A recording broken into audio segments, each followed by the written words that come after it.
But I've been through a lot of umpire and referee trainings in the basketball league and things like that, and I know they're a bore, so I'm gonna try to keep it fast, moving quickly, and then if you guys will help me out, just like ask quick questions and we'll get through those, and then we'll try and make this faster than the 2 hours that were allotted for this. So the things that an umpire is responsible for is number one, player safety, but also it's not on this, but making sure that the Spirit of the Lord is there. We are a church league, so make sure that you are the one that's making sure that everything is going according to the way we would as we represent the Heavenly Father's kingdom. So player safety, we walk around, inspect the field, make sure there's no slipping hazards or tripping hazards. Sometimes the bases are kind of raised up out of the dirt or they're wet. Just make sure. There's been times where I played in a game where the umpire told us, hey, you don't have to touch the bases because they're really slippery right now. So just step close to the base and you'll be fine. So you can do that kind of stuff. Watch for weather hazards, if there's thunder or lightning, or if it's rain's coming down too much where people are slipping in the field, and that's kind of a danger to people. And then also making sure that as the night wears on and the sun goes down, that there's lights. In Ronwood, there are lights, right? There are lights we play late. And then at West Valley, then make sure the lights are getting turned on. Because I've seen a lot of people try to catch a ball in the dark. I've seen them get hit in the head, so make sure those lights turn on. Make sure that there's no extra equipment, bats, balls, gloves, or extra players on the field except for the pitching screen, home plate mat, a few extra game balls, and 10 defensive players. They can have 2 coaches and up to 3 batters out of the dugout. So there can be the guy at the plate hitting, there can be a guy on deck, and then there could be somebody in the hole that's kind of just waiting outside the dugout. That's it, maximum 3 players that are waiting to hit. And then make sure the catcher's not too close to the batter when they're catching the ball. Make sure the catcher plays in front of the home plate when there's a play at home, so that the ball doesn't have to go past the home plate. Make sure that with the no collision policy in our league, everyone knows that rule, right? Where you don't touch home base, you just run past. Make sure that they are aware of that and they conform to that. Don't allow any physical confrontation. Don't let players climb on fences unless they're making a play for the ball. Do not allow teams to play in the dark. Make sure batter isn't throwing a bat onto the field or the direction of the catcher. Stop the game if an extra ball comes onto the field. That is a danger to everyone running for a ball. Stop the game if there's a spectator on the field. A lot of times there's little kids that make their way onto the field. Make sure that is taken care of, or you stop the game. No animals allowed on the fields or in the dugouts, so no dogs. Spectator safety. When a foul ball is hitting your spectators, make sure everybody yells foul ball to tell them to watch out. For overthrows, make sure the people that are behind the bases, I don't know if we have that problem. If behind the bases, make sure that there's nobody that's going to get hit from an overthrow.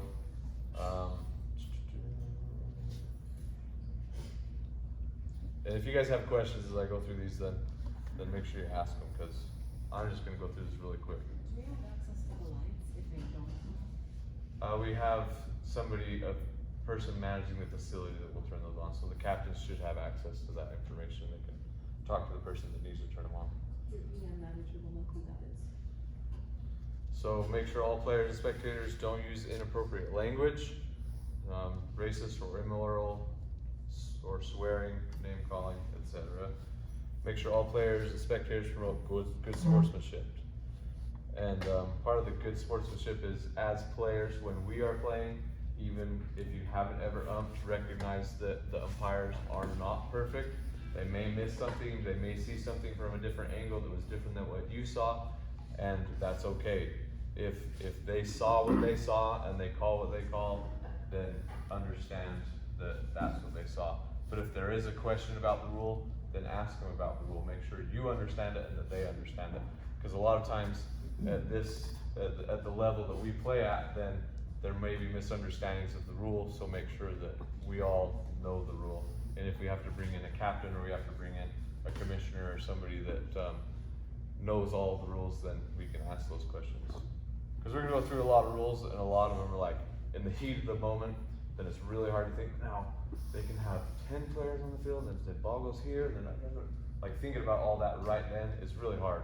So just make sure that as you speak with an that you're respectful and talk with them about the rules and not necessarily about the call, or telling them If they're an wrong. ump doesn't see a play or whatever, then what? Who decides?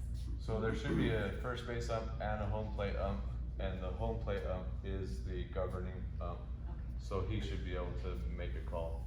And if he can't make a call, he calls jump ball, and then they go in the, no, I'm just kidding. Oh yeah, that was basketball, right? Yeah, if, they have to make a call. They can't just say, I don't know what it was, and then just whatever. So, somebody has to make a call, and it's gonna rely on the home plate ump. Okay, so in the speed of the game, as umpires in charge of making sure that the games go quickly. We don't want people dilly-dallying between the innings, because we're not there to just walk back and forth between the dugout and your base or outfield or whatever. Get people out there, get people going, like, let's go, get this game going. The A-League averaged 5.1 innings per game in 2018, and I don't know does anyone know what the girls' games average? They don't have that on here. Or the C and D leagues, you guys know what they average? You might get 4, just a rough guess, without looking into it. Okay, 4. So how many of you want to hit more often and play more often, more? So the umpire can help with that, help the speed of the game. So there are some rules in here we'll talk about that make sure that everybody gets more playing time. You can't allow a person to dilly-dally as they're walking up to the plate where you'll call a strike. You can't let the team out there have a person waiting to hit, or else you call a ball. So we'll talk about that. So that's how you are going to help the speed of the game. So another big part of it is starting on time. How many games, you guys feel like the games take too long to start? Like 10 minutes. Frustratingly bad, right? So as an ump, then get people in their places, tell them, hey, high fives a few minutes before the games, and then they know we're gonna start. Like that's the biggest thing is like, high fives, let's go, let's start. Let's not dilly-dally and make this take all night, let's play softball. Oh, and you should make sure that everything's taken care of beforehand with lineups being entered in the iPads, and then make sure there's a pitching mat, a pitching screen, and a strike mat, and you have enough balls. Defensive teams should be out in the field right as the time starts, as you're supposed to be there or starting. And then end games on time. So one of the keys to making sure the games flow and that everybody gets to play is to end the games on time. So there's supposed to not be any new innings played 5 minutes before the next game starting. Or like the last game, they said that no innings after 10, like 10, 20? Yeah, so we are supposed to be out of the facility at a specific time, especially West Valley. I'm not sure about Ronwood, how strict they are, but at West Valley, they've allowed us to stay until 10:30, but we have to be gone at 10:30. Like they want to come and lock the gates at 10:30. So when we stay there too long, then we might not be able to use the fields next year. So just make sure that we will be able to use the fields this year. I'm not saying we can't, but if we keep staying late, then they're going to give us bad marks and we might not be able to keep the fields. So just make sure we conform to what they want. And at Ronwood, it is a little bit different. They don't have to lock up. So I think they have a little bit more of a leeway on that. But at the West Valley fields, I think at 10:15, games have to be done and we get out of there.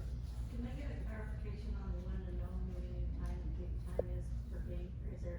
So they actually have it posted at every field, every game this year. Is that the QR code? No, it's not QR. They actually have some laminated schedules that they will have. Yeah, yeah. Right? So they did this for the A&B League, which was awesome.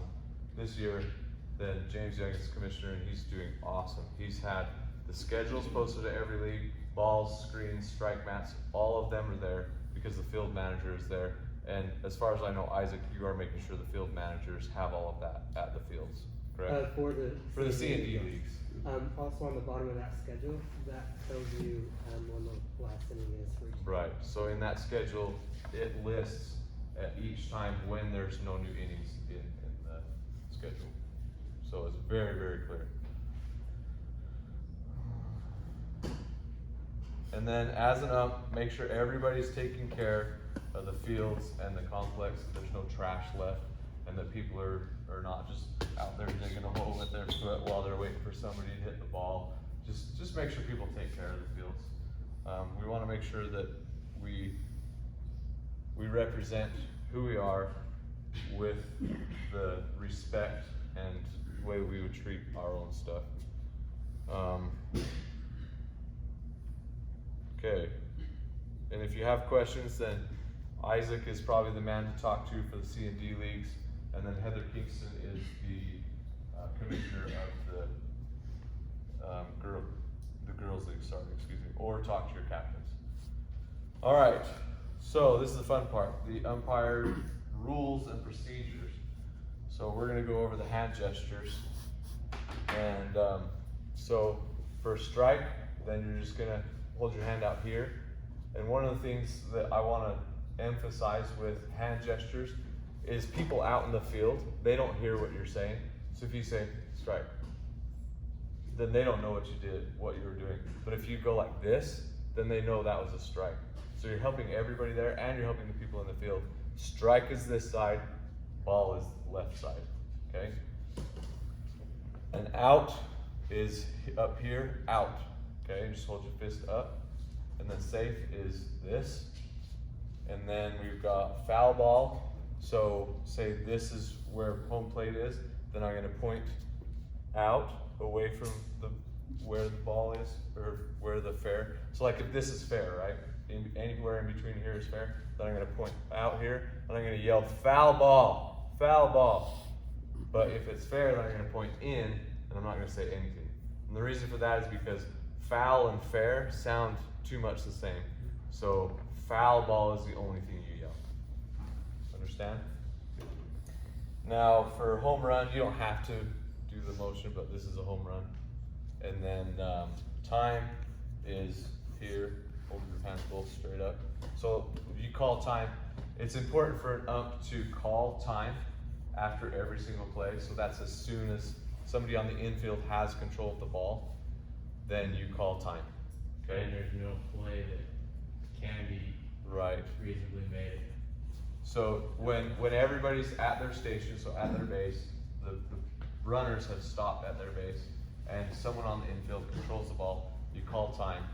And that way, so like, I've seen it happen a bunch of times where the shortstop gets the ball and they hold it, and then there's a guy that's just kind of like, I'm gonna play with you, I'm gonna play with you. And then they throw it to the pitcher, and the pitcher misses the catch or whatever, then they try to run to second. It's like, no, that's over, we called time. So go back to the base, no messing around. And then time, if you're trying to hold up for a batter, or if there's something at stats, then just hold up your hand. Just stop. That's it. And then, yeah, like it says, make sure your hand gestures are visible to everybody. We don't want to do everything in here, like strike, ball. Nobody can see that. Make sure it's out away from your body with whatever you're doing.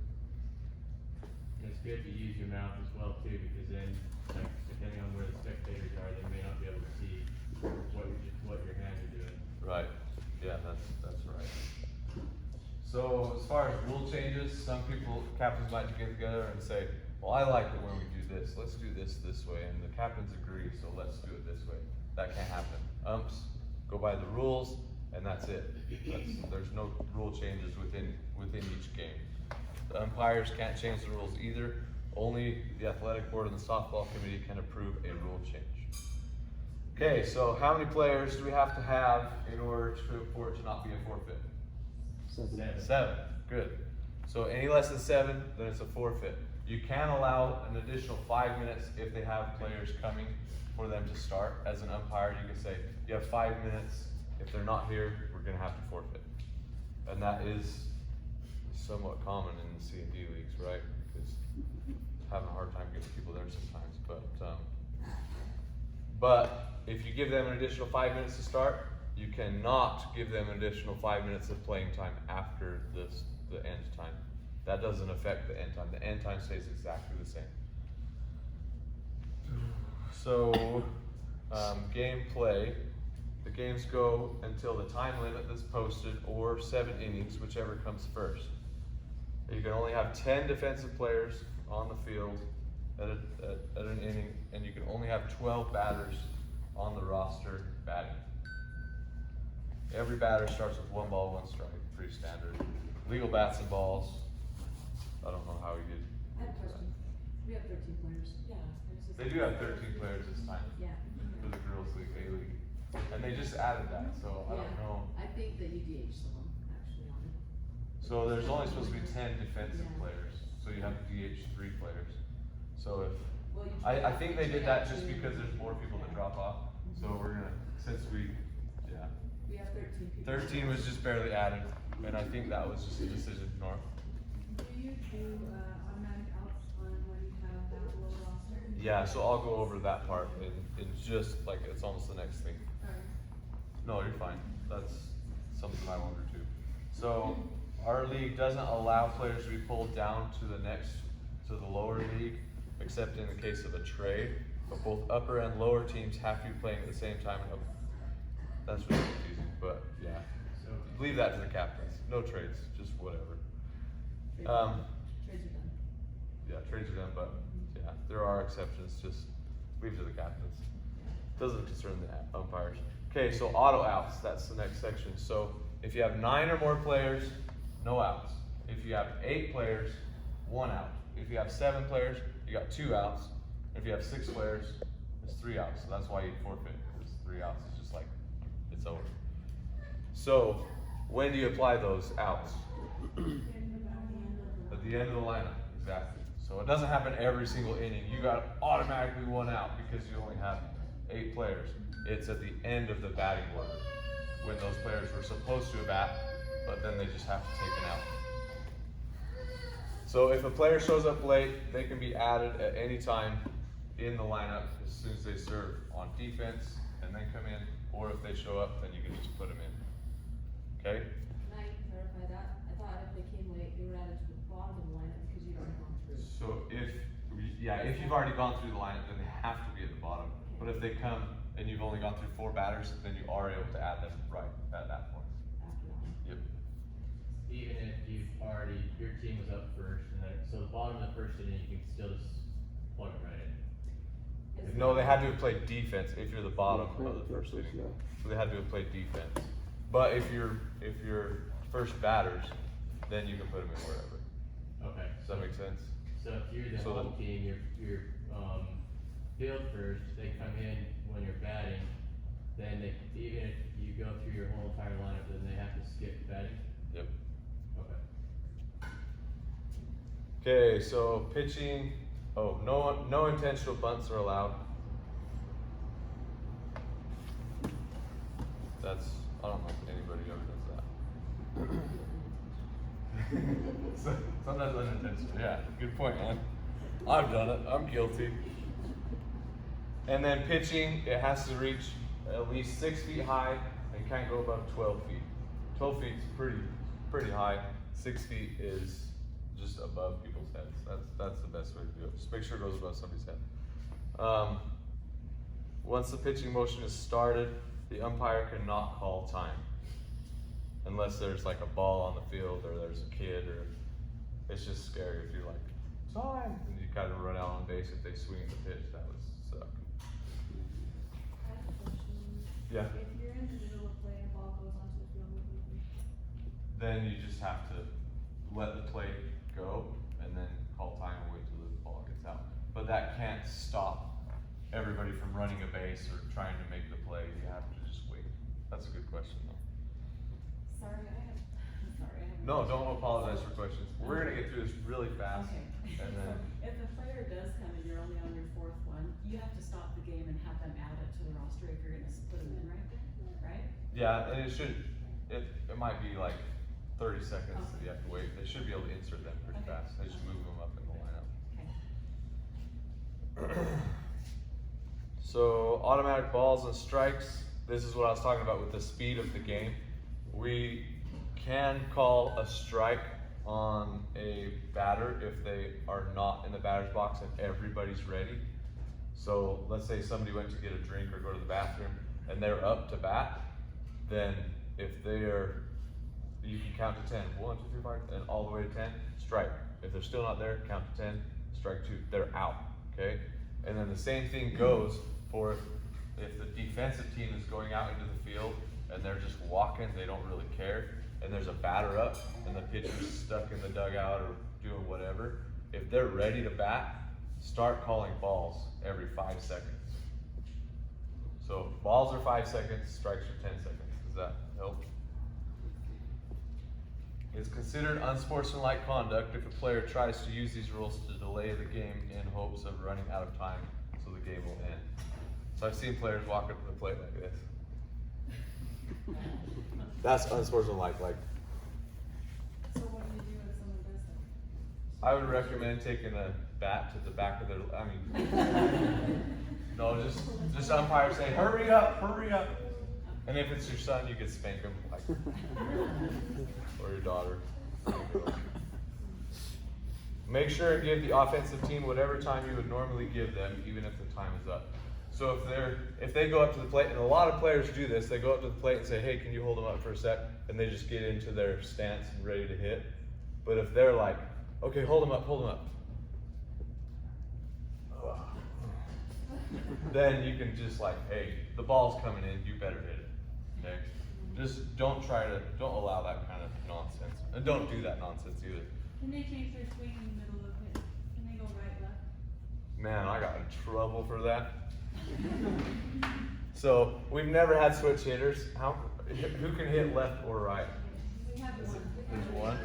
Okay, a switch hitter is somebody that can hit right-handed or left-handed. Let's say this is home plate, okay? So there was a guy that was just messing around at the end of the season, and so he was batting left every time he was up to bat, but he's a right-handed batter. So he's right here, and his coach, he lines up like this on the left side, and his coach is like, dude, you suck left-handed, bat right-handed. So he was there, and then he switched to this side, and I was the ump. And luckily it was my dad. My dad's like, nope, he can't do that, he can't do that. And he taught me a lesson. He can't, once you step into the batter's box on one side, you cannot go to the other side. Whether there's been a pitch thrown or not. If you step into the batter's box here, and you set up, that's where you have to bat in that bat. So at the next time you come up, then you're still allowed to go this to the other side. And that's like a rare, I've played softball for 25 years. And that was the first time I've ever seen that rule. So. Okay, foul balls. Foul lines are considered fair territory. So if it hits the line, it is fair. Okay? And then the ball is considered foul based off of where it would have landed, even if a player is standing in the fair territory. I might need to explain. I brought visuals, but it's kind of hard we didn't have everything set up. Okay, so let's say that this blue line is the foul line. And I am here, and I step, this is out, foul ball. If I step here, I try to catch it, it hits my mitt and falls there, then it's obviously foul because it fell over there. But if it hits my mitt and bounces here, then what is that? Still foul ball. Still foul ball because it would have landed foul if I hadn't hit it into foul. Okay? Based off where it would have landed. The ball has to travel 6 feet or higher. Okay, so let's go a little bit more on the foul balls. And then also, if it hits the base, so let's say it's down the third baseline, this is the base. If it goes over the base, that is a fair ball. So if it hits that base, but if it goes just outside, right in front of the base, then that is a foul ball. But if it goes over the base, it's fair. Okay? Just for clarification, if it hits the base and the base causes it to go foul? Oh, what? Did you say It's if it hit fair. the base, it's still fair? It should be fair because it hit the base first. It did hit the base, okay. Wait, Yeah. well, I would call it fair. So, next question, if it hits the base and then it goes back towards home plate and foul, that would be foul. I don't know if that would ever happen to you guys, but if it hits the base, let's say it's fair.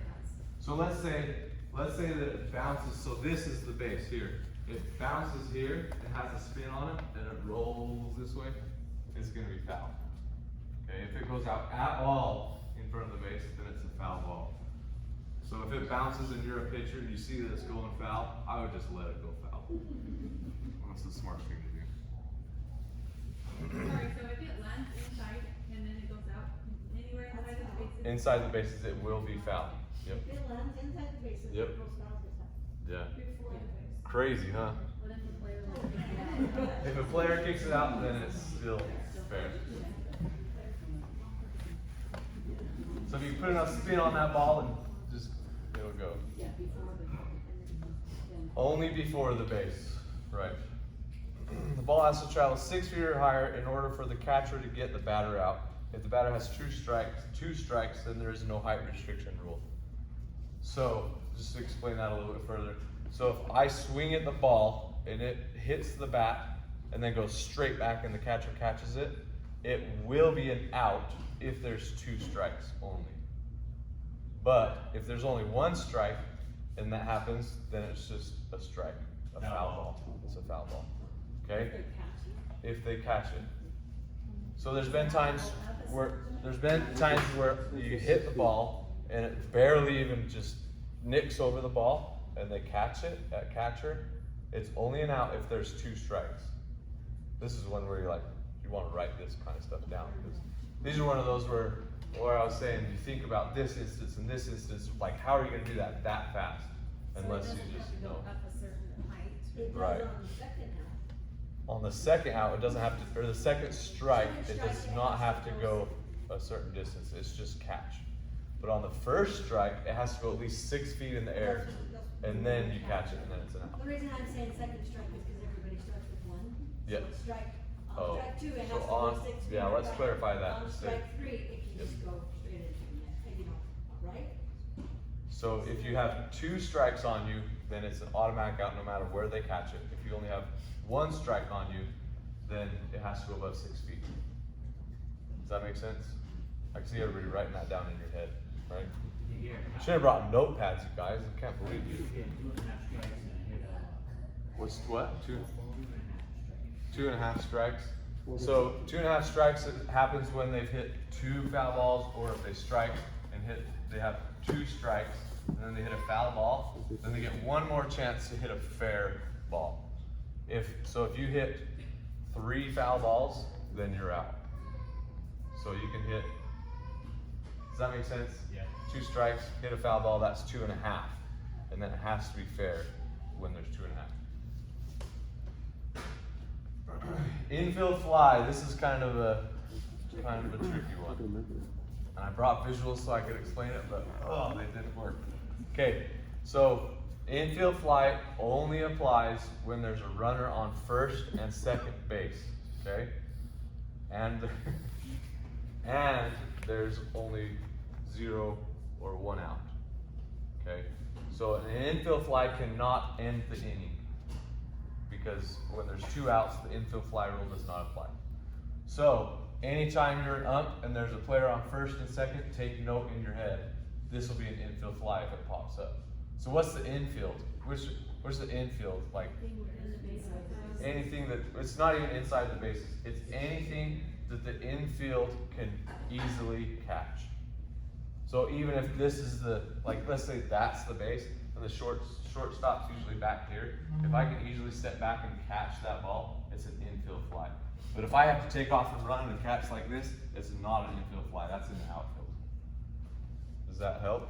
Okay, so player on first and second, when the ball goes in the air and you can see that it's going to land on the infield, then you have to yell, infield fly, batter's out. Okay? Once you yell that, that batter's automatically out, the play's dead, nothing else happens. I thought that the play would, so the batter's going automatically out, but I thought that the play can still be live. I mean, it's not recommended, but Yeah. it can. So until you call time, then they can do anything stupid that they wanna do. Yeah. Where Like, it's if not- you wanted to run the base while the ball's right next to you, whatever, you can do that. Colette? But if nobody's can't tag any of the runners, what if the runner already started running and you yell infield fly, do they have, can they? They can go back. and out? I don't know why they'd be running, but yes, they can go back to the base.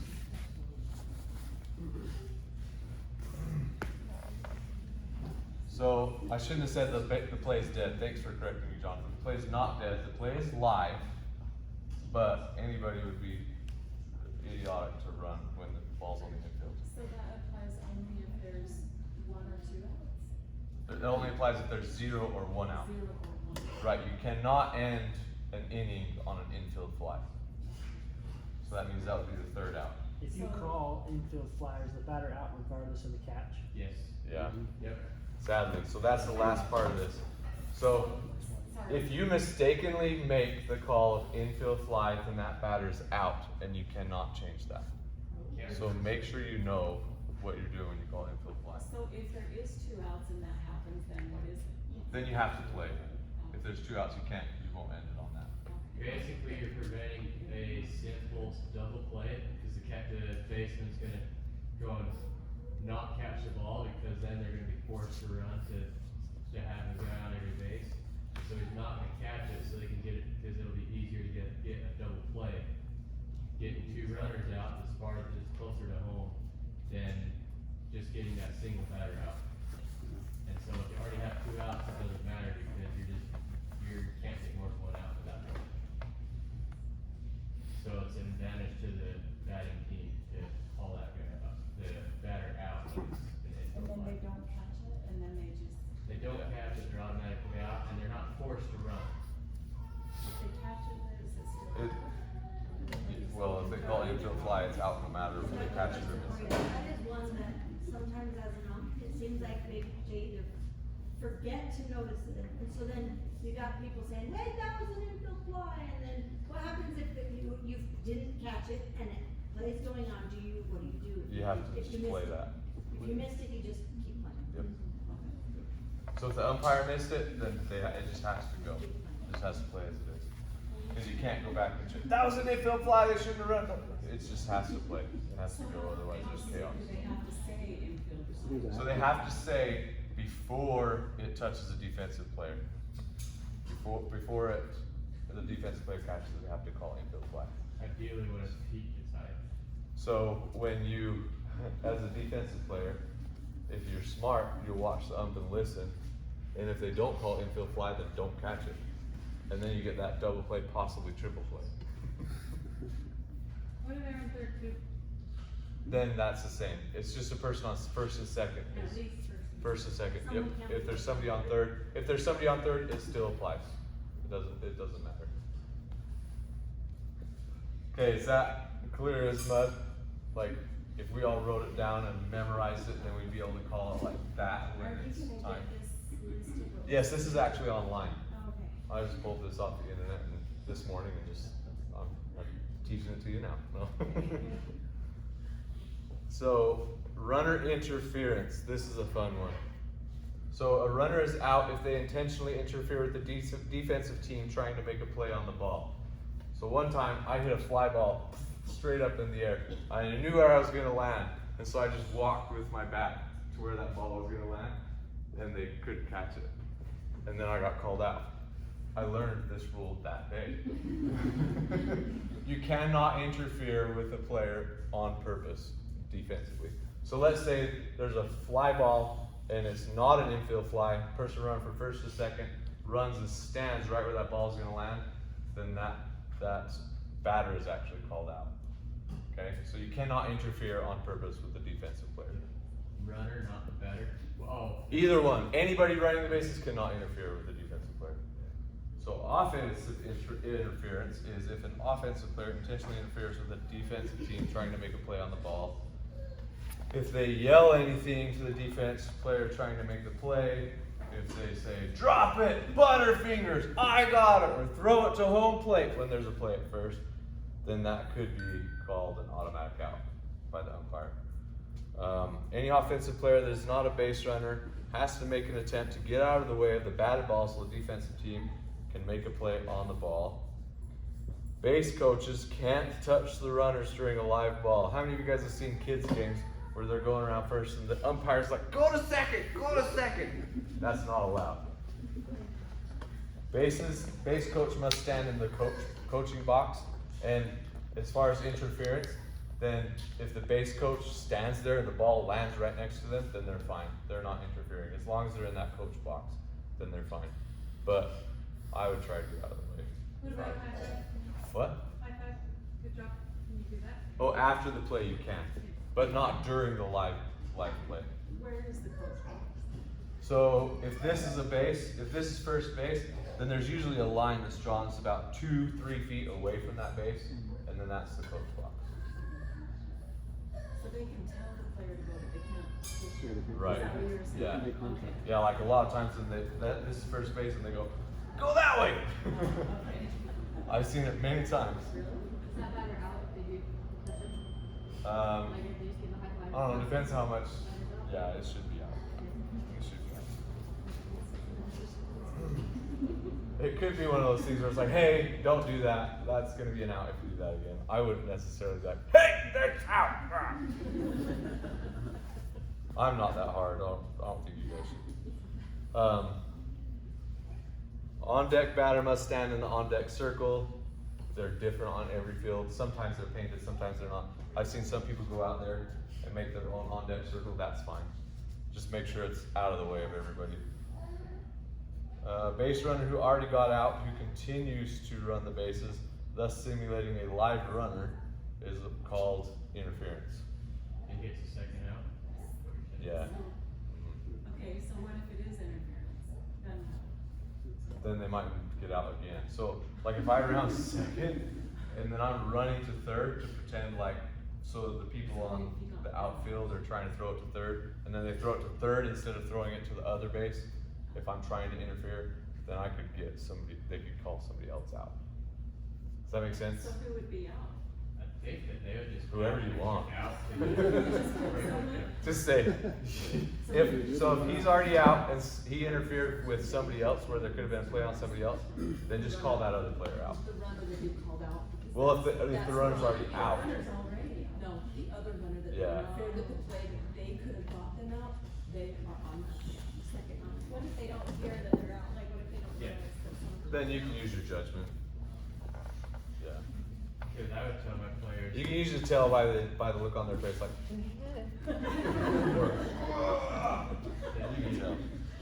keep playing as if it's a fair ball or as if you're safe until you can confirm with the Yeah. umpire, Yep. because you don't just give up. Okay, now there's defensive interference. Defensive players can't be standing in the base path before the ball is hit or thrown to them. Umpire calls interference and awards the run to the base that they would have gotten to. So if a player is standing between the bases and the runner's trying to run where they're at, then if there's any kind of interference in where they're able to get to, then you need to allow that player to get to that base. So for instance, this is second base, that's first base, okay? If I'm the second baseman and I'm standing right next to the base and this guy's trying to run to second base, then of course that's defensive interference. And if he could have rounded and gone to third, then I would give him the third base as well. What if they're holding, like, what if the defense is holding the ball, like trying to tag them and then? Yeah, if they're making a play then it's different. Okay, but if they're just standing there just to get in their way, then it's so like even if you're standing here and you're about to make a play, then that would not be interference. And if somebody's throwing the ball to you or something, then you have to give them reasonable room to get to that base. So if it is interference, you just tell them not to do that? No, you have to allow them to go to the base that they would have gotten to. Yeah, but if they got there anyway, but they were Then just. it's nothing. Okay, Yeah. but do you warn them? Yeah, you definitely tell them, hey, you cannot be in their line of their run. So a catcher can't talk or interfere with the batter once the pitcher starts their pitching motion. So you can't be talking smack, you're gonna miss this, you're gonna miss this. And they have that rule for one specific person whom I will not name their name, but I know who it is. What about spectators? Spectators can scream and yell, but they cannot degrade anybody as they're batting. I don't think that's good sportsmanship. But yeah, they could cheer and yell and scream, So just as long as they don't interfere with the play. if they say like, I'll give you $1,000 if you hit with fences. Then heck yeah, give me $1,000. Yeah, that's okay. I think we can tolerate that. And then I don't ever see people do this, but a defensive player cannot throw their mitt in the air to try to stop the ball. So if it's a home run, you throw your mitt up. I've done it lots of times before, but this was like 20 years ago. But yeah, if somebody's hitting it too far and you can't get to it, we'd always throw our mitt up to try to catch it. Only been successful once. It was pretty cool, but they still gave him the home run. Umpire interference. This is on you. Try to avoid interfering with the play. So, as an umpire, say this is home plate. I usually stand back here and a little bit to the side. And then as soon as a play happens, then I run up in front of the base and make sure I'm up in front far enough to where I can see everything, but that I'm not going to interfere with the throw to home. So if I know a throw's coming home, then I'll get out of the way. But I always run up to give me a better view of everything on the field. Can you go over your first base suggestion where they should stand? I don't know if it goes over that, so I will talk about that right now. So as a first base ump, say this is first base, I'm gonna stand, let's see, I usually stand back and out here so I can get a clear picture of where the base is, where the runner is, and where the ball is caught. You're actually on the field. Yeah, you're out in the field. So then, if the player's at first base, I'll always walk between first and second on the grass. I usually try to stay out of where the infielders, and because my reflexes are slower as I've gotten older, so I try to make sure I don't get hit. So try to stand back far enough. But anyways, make sure you can see first and second base if there's a runner on first. Okay, that's basically first base positioning. Okay, man, you guys are awesome. We're gonna be done way fast. This is cool. Okay. Spectator interference. This is your question. If a spectator intentionally interferes with the outcome of the play, yells anything to a player that might make the play change, drop it, got it, throw it, certain base, watch out for the fence, screaming, or if they throw stuff onto the field, that's interference. So then you would let them, I don't know, it doesn't say what you do. Well, and what if there's QR codes around so you can report that now? Ah. And there's people walking around too that you can report it to and they can actually take them out of the complex. if they're- So we'll have somebody walking around with a sign that says, "Tattletellers, come here." Yeah. That's your EM. So if the ump interfered, not on purpose, No. what would happen? You would just. Then you just play on. Oh, okay. You can't call the ump out. Well, I you just said, okay. Yeah, you just have to play on. Like, if you it probably wouldn't be intentional. I can't imagine it being intentional, but if you happen to be right in front of home plate when they're trying to throw it home, and then it interfered with it, then you just say sorry and please don't hold it against me. Okay. Okay. You can't really change anything like that. Yeah, it says spectators cheer for the teams, but be respectful to all the players, umps, stats, and spectators. I always used to be a really loud spectator when I was young and would yell like "Butterfingers, throw it to the wrong base," or "You're gonna miss it," or "Hot dog," just dumb stuff to make a miss, but you can't do that anymore. So they made that rule because of me. Batting out of turn. It's the combination of the ump and stat keeper to make sure that the teams bat in order. Once a player has made a plate appearance, they must continue to bat in that same order. Batting out of order must be caught before the next batter gets their first pitch. If the player is caught batting out of order before man, this is tough stuff. You guys are gonna need a notepad for this. Before the batter gets a hit or an out, if they are caught batting out of order, then you stop the game, get the right batter in the batter's box, and they get the pitch count of the wrong batter. Okay? Does that make sense? Yeah. So they Okay. pick up where they left off. Yeah, they pick up where they left off. If they haven't hit yet. Okay? If they hit, then the batter who is supposed to hit is called out. Then the next batter is called to the batter's box. The batter who is supposed to bat is called out. Then the next batter is called to the batter's box. What about misses? So the batter that hit, but it wasn't his turn, does he start over, or is that played live if he hit? They didn't know he was the next batter. I don't know. If the batter hits out of order and they get on a base, the batter who's supposed to hit automatically takes the out. If another batter comes up after him and they're still batting out of order, both of those batters are called out. Okay? So the longer you go without realizing your batters are not doing what's right, that's how many outs you're gonna get. Your original batter that will get to base will continue to play his spot because the other guy's out. And it'll be just like they hit in the spot they were supposed to.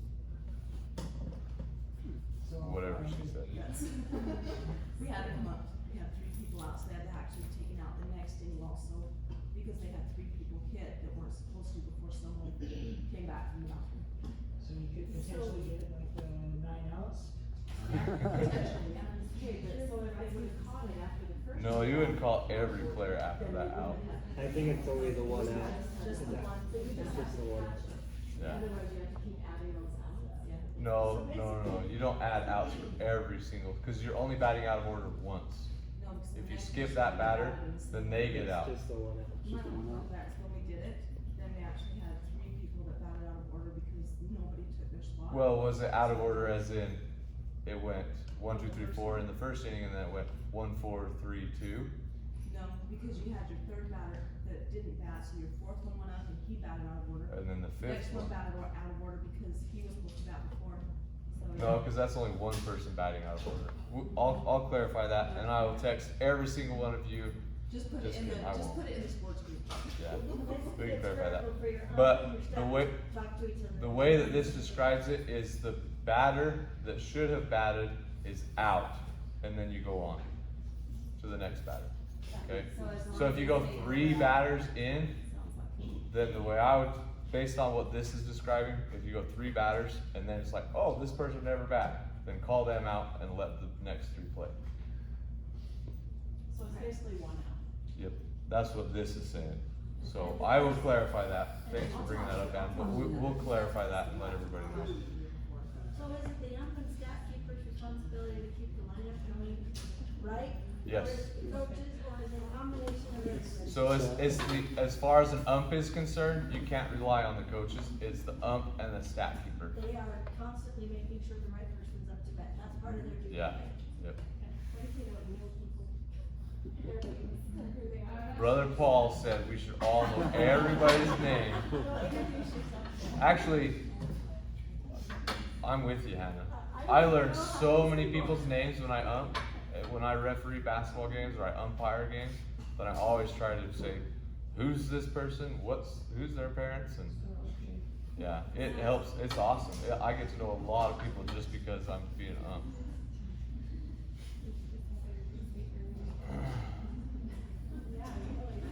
Everyone should have to say their name when they get up to bat. We should have name tags, James. Usually at the beginning of an inning, or something when the players aren't in order, you call the 3 people, so you have someone on the batter's box, someone on deck, and someone in the hole. Yeah, usually the staff coach is supposed to call it out. That's better. Just call it, say who's up. Yeah, and usually the stat keeper will say, hey, they're not supposed to be up right now. That helps you. Stat keepers are, if Because- you play something wrong, just ask the stat keeper.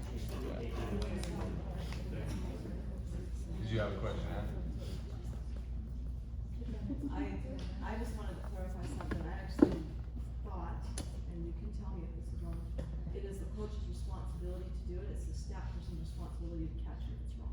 Yes. But the coach's responsibility is to make sure your batters are in line. Yeah.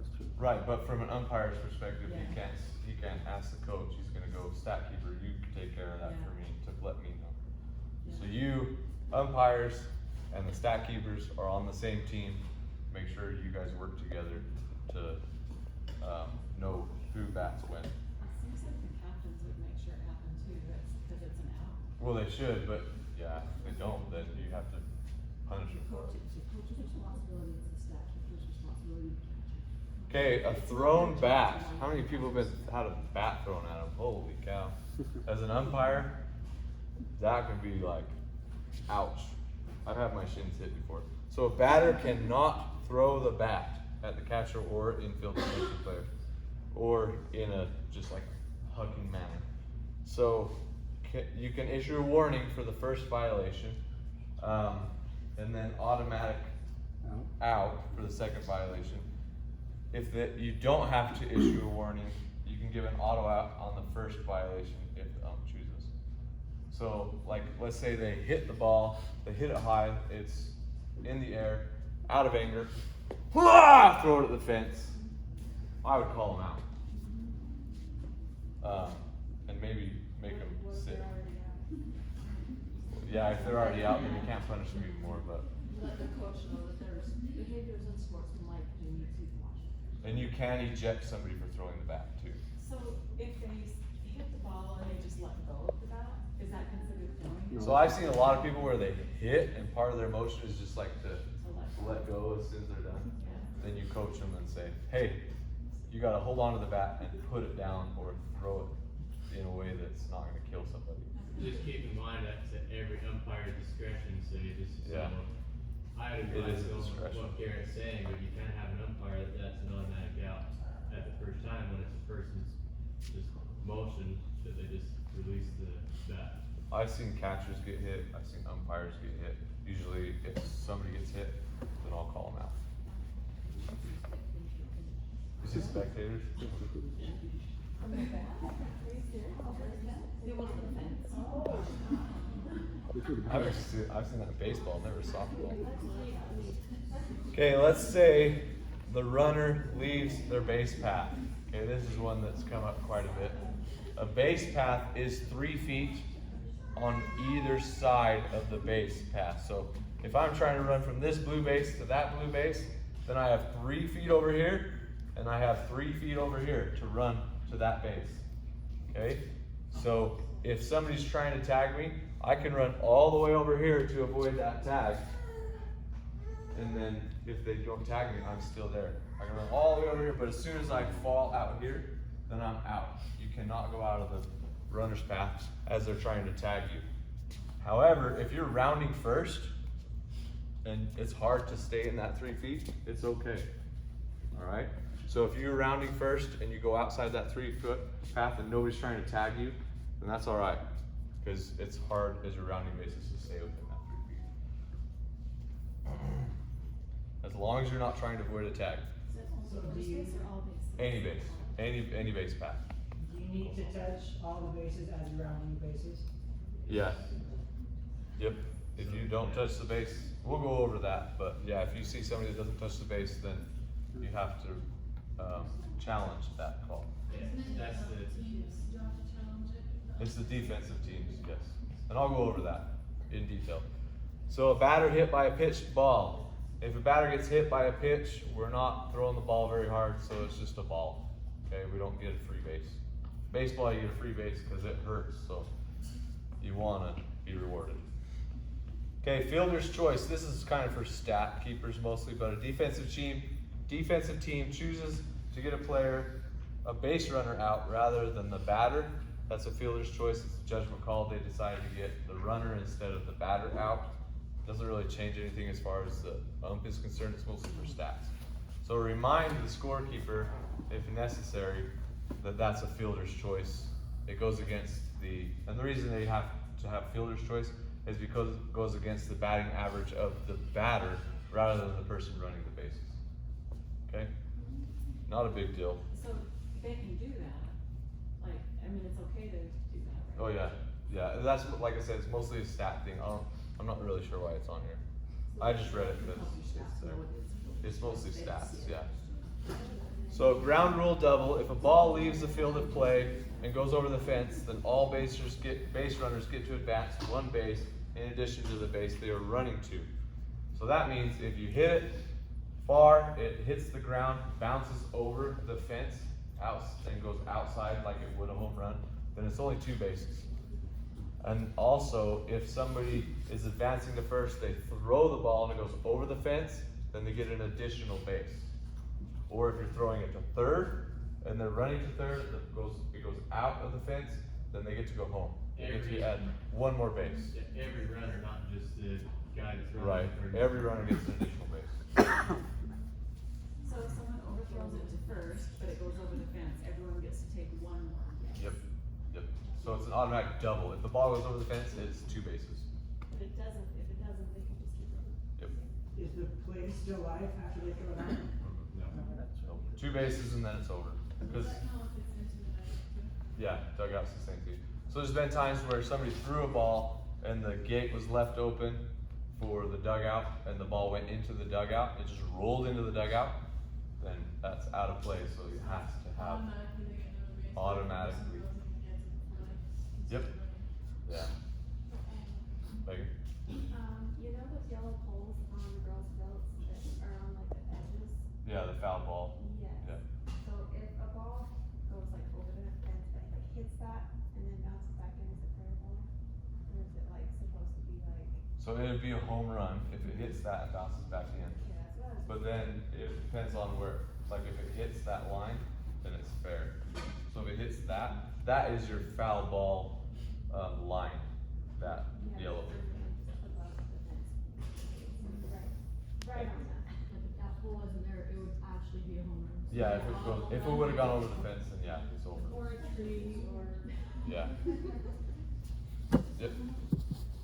Yeah, there's been times where we hit the light poles outside of West Valley. You hit the light pole and it bounces back in. You don't get to play that. It's just a home run. It's over. Now you just don't have to have your guy go and fetch the ball back again. Yeah, that's nice, right? Okay, runners cannot pass another runner. So if you have a Gustavson running behind somebody else, they cannot pass them up. That's how it's in our game also. 2 runners can't be at the same base at the same time. If they are, one's called furthest runner is out. Okay, so if 2 people meet at second base and they both touch the base at the same time, then the one running to third is out. Guess it's not out. What? The faster runner's not out. Nope, it's not faster. It's just the furthest advanced runner is out. So don't touch the base at the same time as somebody else, you guys. First, What happens if that happens, they won't touch the same time and then they realize it and one goes back to first, or they automatically out because they already touched. Yeah, so the ump should call out as soon as he sees both of them on the base. So they don't have a chance to go back and not get tied. Not if they're both on the same base. It should be out But automatically. if they don't actually touch the base, they can bring some. Right. Okay, first base bags. We always have an orange or a white and different colors. So there's a white base and an orange base.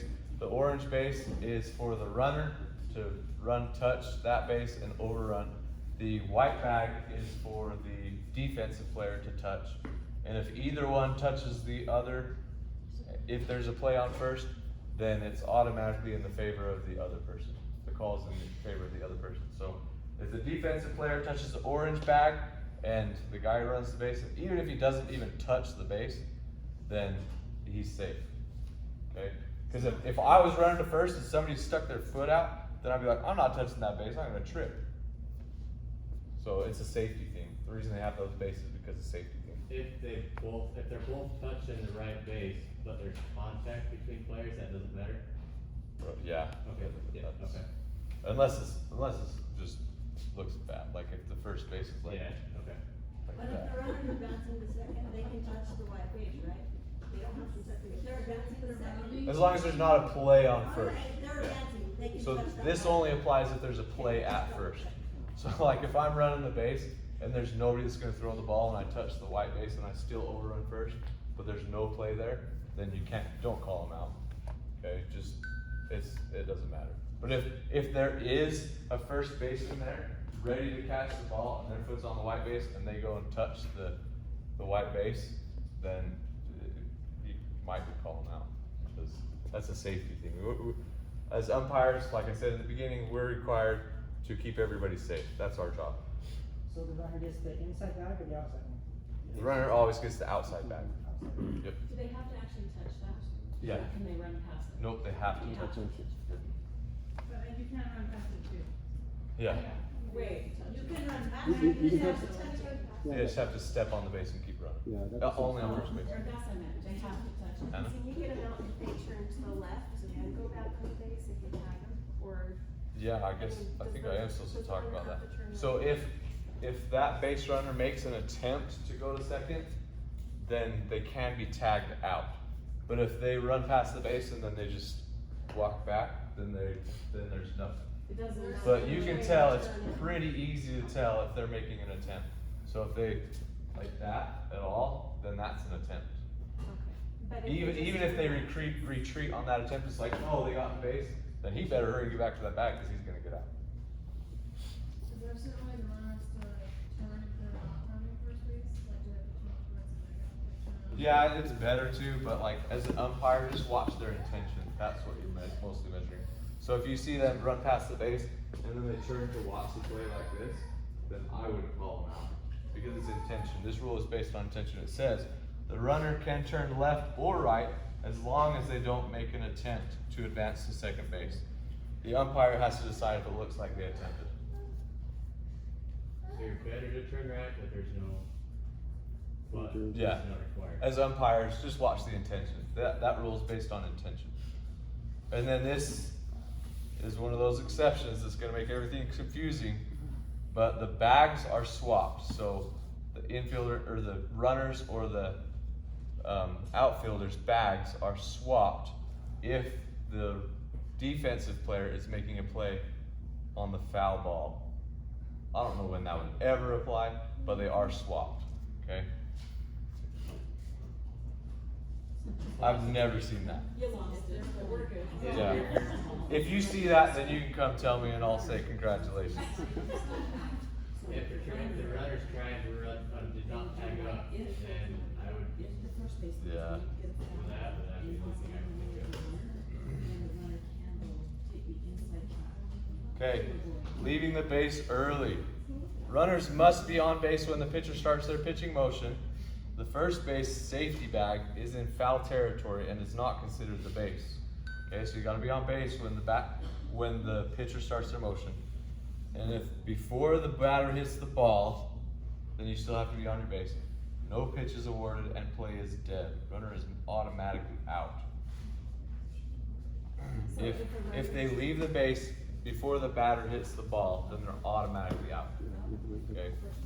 So there are some things where the defensive team has to say, hey, I think they left early, but that is not one of them. If they leave the base early and the ump sees them leave the base early, then they call them out. Is that any base? Yeah, any base, no matter where. If you're hitting the ball and you leave the base early, you probably didn't hit the ball. What if they just, kind of stepping off the base? If they're kind of stepping off the base, they're out.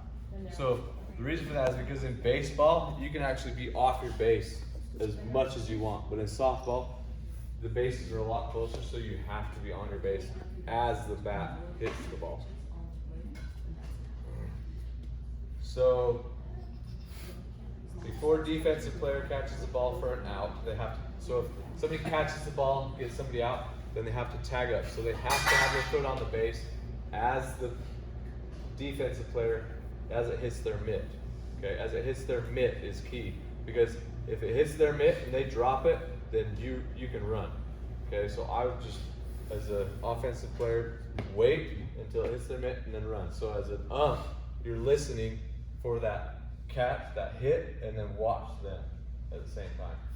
So as a home plate ump, you're not always going to be able to watch the people in the field catch the ball, because you kind of have to watch things out of the corner of your eye.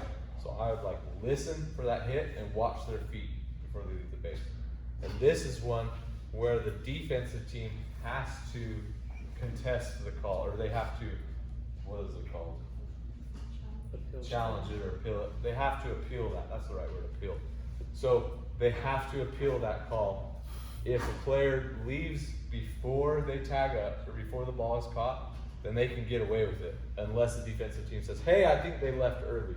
So as umps, you guys have to watch to make sure everybody stays on the base until that catch or it hits their mitt. So if you don't call it, Then it just goes. If the defensive players never see that, then they got away with one. And they'll pay for it in heaven, but. So if they did leave the base and then someone catches it, they have to hurry them back to the base Before they're tagged, yes, that's correct. But who caught it? Since they left their base? Not if they get back. Because they got So, isn't it out if you take your bat to the first base? Yes. Yeah. If the batter carries the bat to the first base, then it's an out, automatically out. And this is really sad, but even if you have hit a home run and you carry the bat there, you could be called out. How far can you carry it? You can carry it till like this. Then touch the base. Yeah. Just don't hit anybody, you know?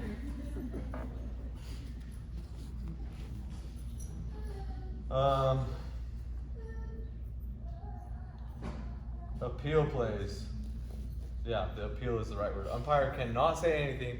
The defensive team has to make the appeal. Runner, and these are the plays that you have appeal plays. The runner doesn't touch the base while running the bases. So if you see somebody miss the base, you can appeal that as a player.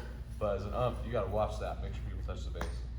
That's why you need to be out there in the field of play to be able to see what's going on out So there. are you saying the can call somebody out if they didn't? No. These are appeal plays.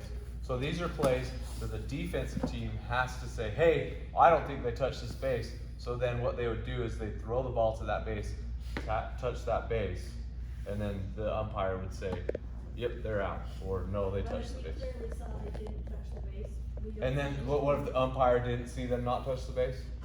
Yeah, what happens if that's really Then the umpire can't say, yeah, he's out, because I saw him not touch the base. Like, how can he call him out if he didn't see it? He has to see it.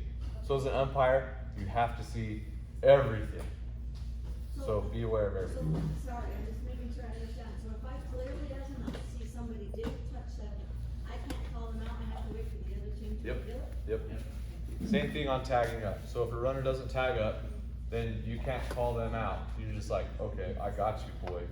If they catch you, then I'm gonna get you. But the umpire is obligated to call them out if they left the base before the ball was hit. Yeah, that is the one that doesn't require it. So if you see somebody that's like kind of cheating off the base, that's usually when people would do it, is if it's like they're just cheating off the base, and then somebody hits it, then they're out automatically. If the ump doesn't see a call and somebody else says, hey, that was an out, and so they call an out, is that? I know. As an ump, then don't do that. So what do you just let it? So as an ump, you have to see it. That's why I say you have to see everything. Make sure you're aware of everything. But I see your first base. Yeah, what if you can't see everything? That's why there's a second set of eyes helping you out. But I've seen a parent say, no, that was this, and so the ump called that, even though they didn't see it. So was that ump wrong then? Okay, yes. Yeah, they were wrong, because Okay. they didn't see it. The ump has to see Okay. what happened in order for it to be Okay, I called, got you. okay?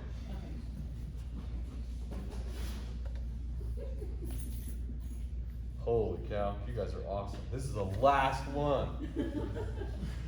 Home run rule. 8 home runs per team per game. 12 home runs per team per game in the playoffs. And teams can choose to use them whenever they want. And then what happens if you hit a home run after the home run rules? Foul ball. Yay! So that's only home runs. What did you mean? Park home runs. Yeah, it's very What fun. did you mean they can choose to use them if they want? So they can choose to use them wherever they want to. So like, if they want to use them and hit them over when there's nobody on base, or when there's 2 people on base, or 3 people on base, just whenever they want. They can hit them over and the captain can say, no, that's a foul ball, because I know that I'm gonna get more over the fence home runs at the end of the game.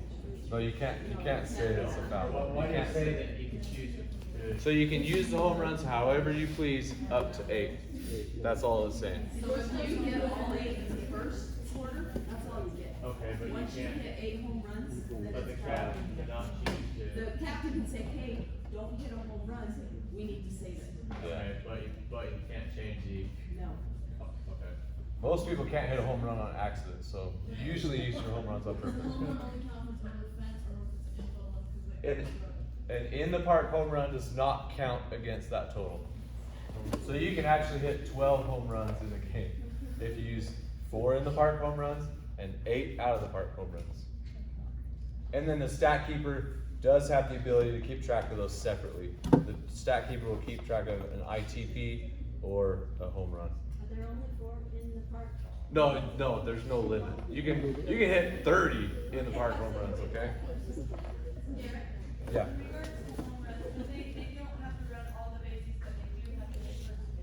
Yeah, they do have to touch first base. Yeah, that's what they do in A-League, they just in the first, I think. But you can't carry that bat to first base.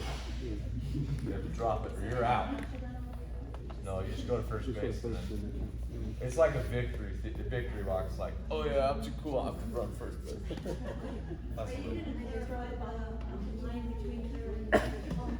That was, you know, That was actually, yeah, that was added recently. There's a commitment line that's halfway between third and home plate, that once they cross that line, Yeah, you can't go back. then they cannot go back to third, they have to go home. That's a new thing they added. It's halfway. And the umpire is required to draw that line if it's not already there. So you just look at halfway, and you take your foot in the sand and just drag it, draw that line. Yeah, well, depending on what, Plates, for the not girls, the- yeah. yeah, for the girls it's different.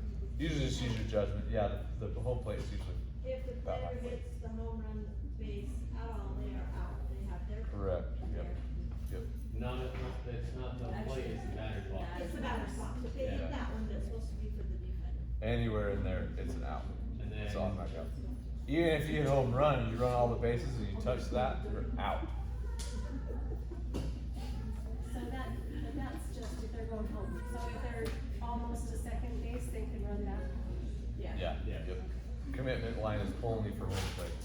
Only for home plate. Did everyone get that? Commitment line is only for the home plate. If you run halfway to third, then you are allowed to run back. If you run halfway to second, you're allowed to run back. If you run halfway to first, then you're a fool. Run all the way. Overrun first. That's the #1 thing in softball. Any other questions? Hey Garrett, do you wanna talk about the new safety rules as well, like pitching nets are required now, you don't have the option to. To take them out Yeah. between innings. Yeah, so they are requiring safety nets for everyone. You can't take them out. Be like, this inning I want it, this inning I don't. It has to stay there. Is there any other safety rule? Infielders are encouraged to wear cups, it's not. Oh, right.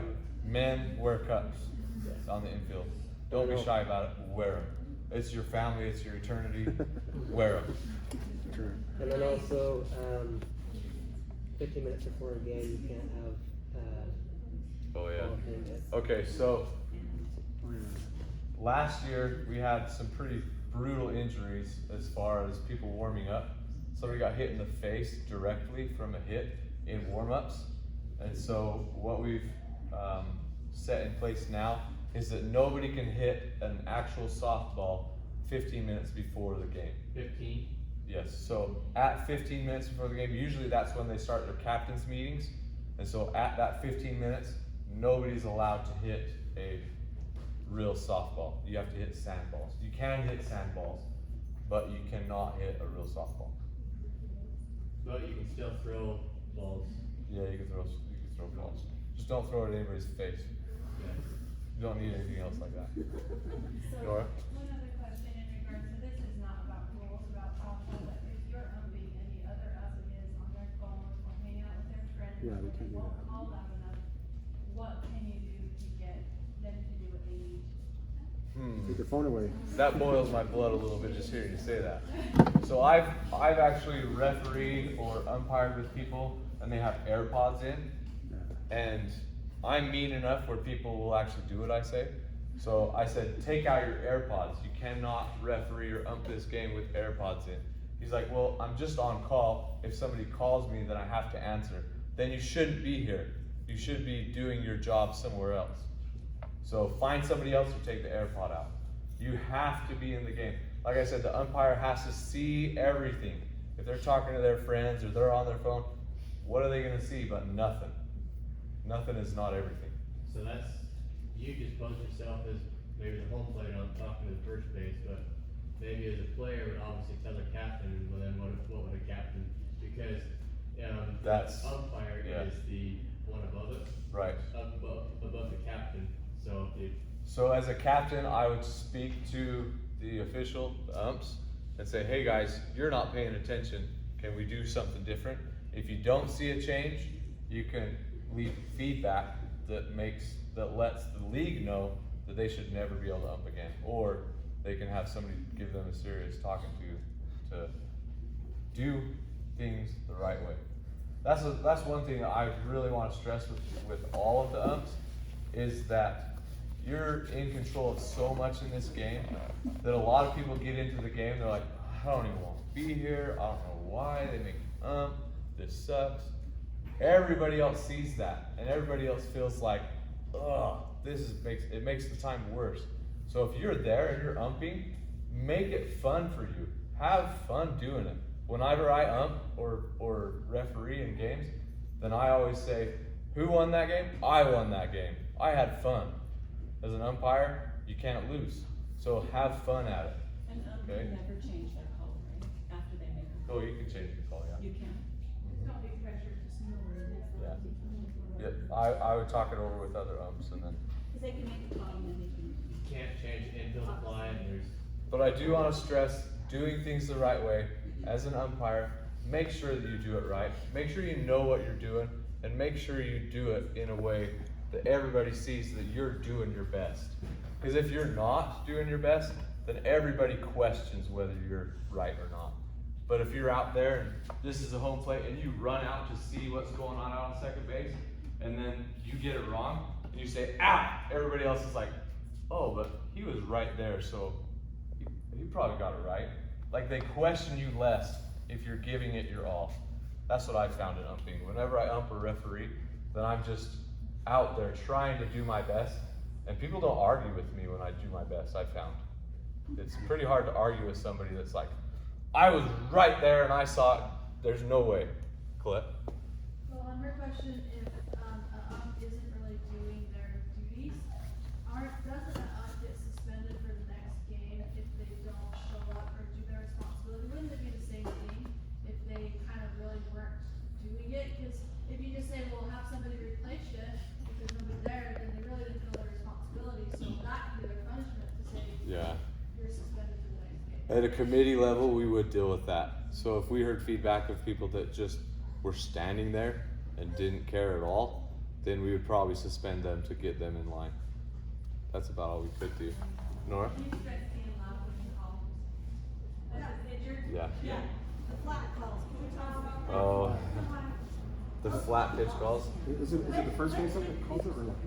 Either one can call. When can, so if a ball goes flat and you're one of the umps and you don't call it loud enough for anybody to hear, flat, whatever, can you call it after the play, because that happens. Oh, yeah. a lot in Oh, the yeah. game. Can you call it after the ball? I thought the intention was so that the batter knew it Yeah. was coming in flat. It is, but you can't always react that quickly, Okay.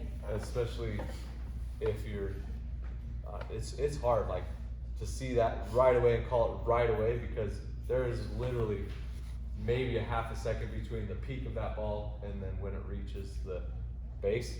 So you have to react that quickly. So you can call a flat pitch after it's received past the And batting. that's considered a ball, right? That's considered a ball, yeah. But if you see it's a flat pitch, then yell it.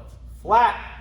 Our first base umps need to really improve on that. First base ump or home plate ump can call flat. Okay, either one can call flat. David, if we can, I've seen it, like, I thought that was just a play, if it gets called flat, but you still swing and you get it, if you're out, you're out, if you swing and you miss, you can call that one. yeah, that's still a fair play. If you Yeah. swing at a flat, it's, What if you can't hear that it's a flat? Then you still swung. you still swung. Still swung, yeah. So it's, So- it's If you as a batter see the ball coming in flat and you think that it's flat, then don't swing. But if there's 2 strikes on you already and you don't think the ump's gonna call it, then you swing. But as an ump, then you make sure that that player is alerted as soon as possible. But you can alert them after the pitch is received. And both So of us can call it, right? Both umps can. So Yes. if it's a flat ball that they still hit the home plate and they call it a strike, then that's just what it is? So anytime that's happened, then you check with the first base. Like if it looks like it's close, check with first base. If they say that was good, then it's a strike. And if not, it was the ball? Yeah, if they say it was flat, then it's a ball. Flat is always a ball. Can I verify one thing on your pitching screens? Some of the people are like, I don't like using the pitching screen. That pitching screen actually has to be by where the pitcher is. You can't move it to be another player right over here. You have to have it, That's where good. the pitcher is, so, cause it's there for your safety, you have to have it where you can step behind it. It cannot be farther away from the pitcher than what you can reasonably use to step behind it for protection. So umpires will have to use that Yeah. judgment to say, hey, you can't put it clear over there, act as a second baseman Yeah. to stop the ball. So sorry, one more. Hey, we are 35 minutes early, so if we wanna cover anything else, then we're good. I am the captain for the B League, so I don't think I have any players that have ever umped before, and I've never done it. So then what? Like, if we really don't know what we're doing, do you know what I mean? Can somebody like? Man, you should take a better note, Ben. So, Benny, as many players as you can, get them to train, and this list is online. We'll have, it's already there online. So even if But- we read it and then if they're like, I you know. are a bad ump, so. Yeah, and you will have those, but I think they're going to lend as many as they can from the A League to the B League. I'm not positive on that, so don't quote me, but they. Yeah, just should give it a shout out. Majors, A League belts, majors. Yeah. Can our husband help us up?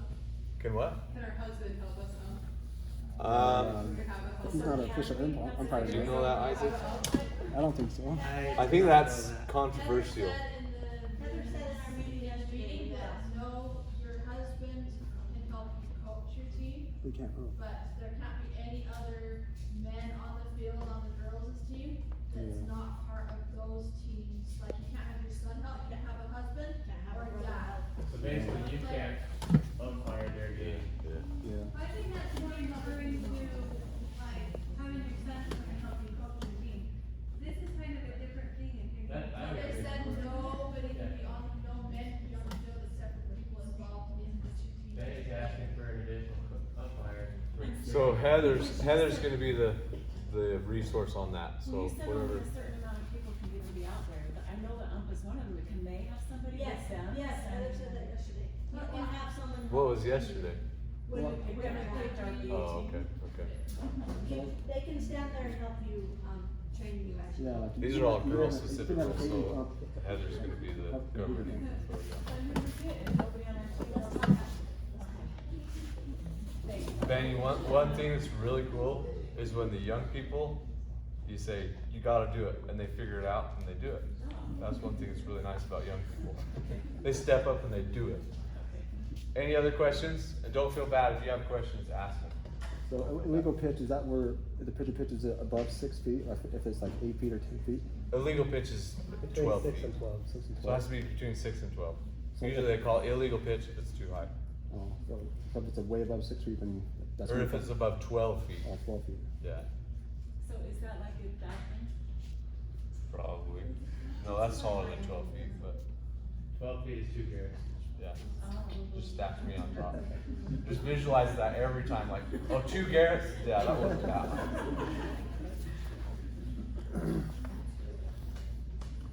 Yeah, people don't usually pitch that high. Hey, Isaac, did I miss Can I anything? just say one more thing before Yeah. there's no other questions? We just want to stress that the umpires decide the quality of the games. And so if you guys, if anything sounded confusing today, then check this outline is online on the website. And so check the rule book where the outline we've got and make sure you know the rules and make sure games start on time and make sure that games run smooth. So And what's the website? It's just DCCS Sports. It's dccsports.com. And then there's a softball section that you can go to. if you can't find it, we can post it. Yeah. Yes. Can you repeat what I just said? Can't hear you. Oh, yeah. Do you want to stand up and say it? So we just want to stress that you guys as the umpires, you decide the quality of the games. And so if anything sounded confusing today, check the rule book online or the outline because that's both of those are posted. And also just make sure games run smooth and games start on time. So James? the rule book is on the DCS Sports softball page.